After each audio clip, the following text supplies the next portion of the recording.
lijepo je kad ti djeca porastu do te mjere da s njima možeš razgovarati kao sa odraslim ljudima i da se ne moraš ustručavati, da znaš da što im god kažeš da će se shvatiti. Ako trebalo nešto malo još dodatno pojasniti, ok, to malo, ali da nisu više djetinjasti pa da moraš sve crtati i da moraš paziti, to ne smijem reći, ipak što djeca mogu pogrešno razumjeti ovo.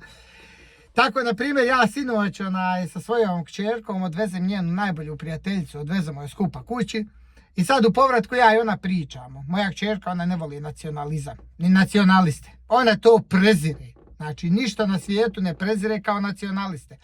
I sad ona mene pita, babo, jesi ti kad bio nacionalista?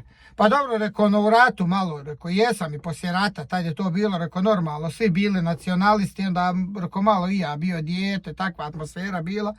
Ali, rekao, poslije sam ja taj svoj nacionalizam, prekomandovao, onda sam postao patriota. Rekao, volio sam svoju zemlju više nego ostale, a druge sam poštovao i onda ja njoj objasnim malo tu razliku nacionalista, patriota, znaš, ona je znala šta je nacionalista, ali ja sam onda objasnio šta je patriota, da je za razliku od nacionaliste koji svoju naciju smatra najvažnijom na svijetu i kroz to da on smije vrijeđati sve druge nacije, za razliku od toga, patriota je neko ko voli svoju zemlju, ali poštuje i druge.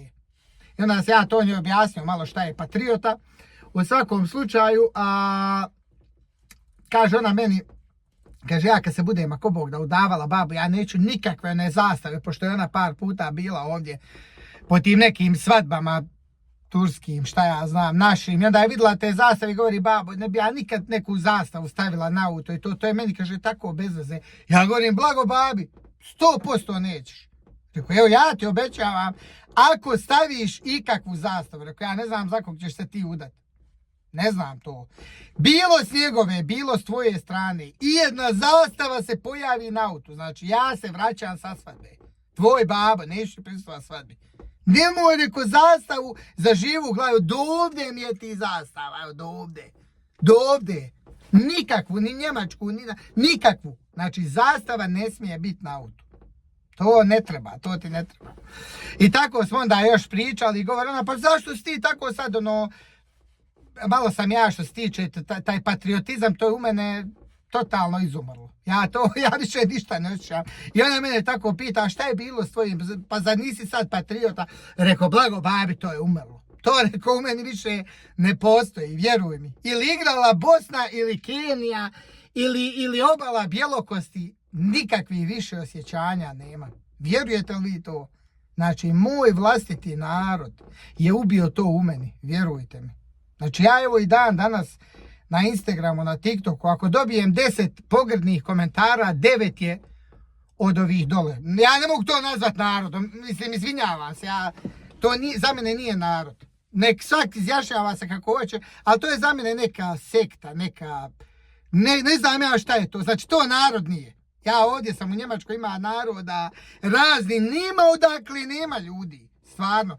I svi ti narodi imaju nešto posebno, neku specifičnost. Ali takav narod da samo živi samo zato da drugom nanese zlo. Pa ako njemu šta dobro ostane. Ali bitno je da komšiji crkne krava. Ja to u svom životu vidio nisam.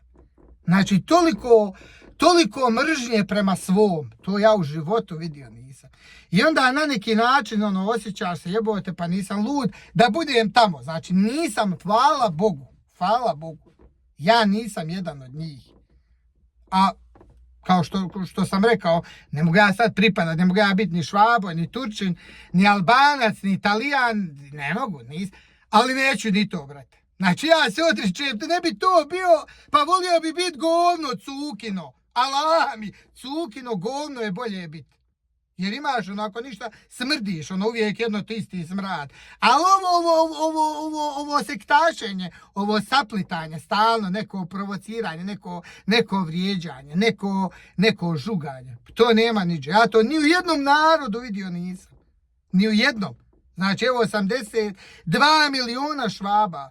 Ali opet oni nešto izbalansiraju, nađu neku zajedničku riječ i oni se ne razumiju mnogo stvari.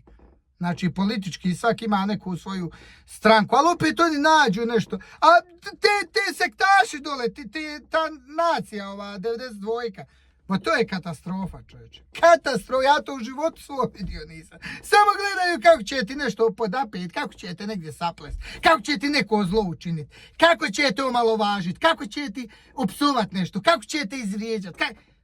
Jao, da Bog sačuva. Znači, tako sam sretan što nisam s takvim ljudima, što ne pripadam takvoj sorti ljudi. Ja vam to opisat ne mogu koliko sam sretan. Opisat vam ne mogu.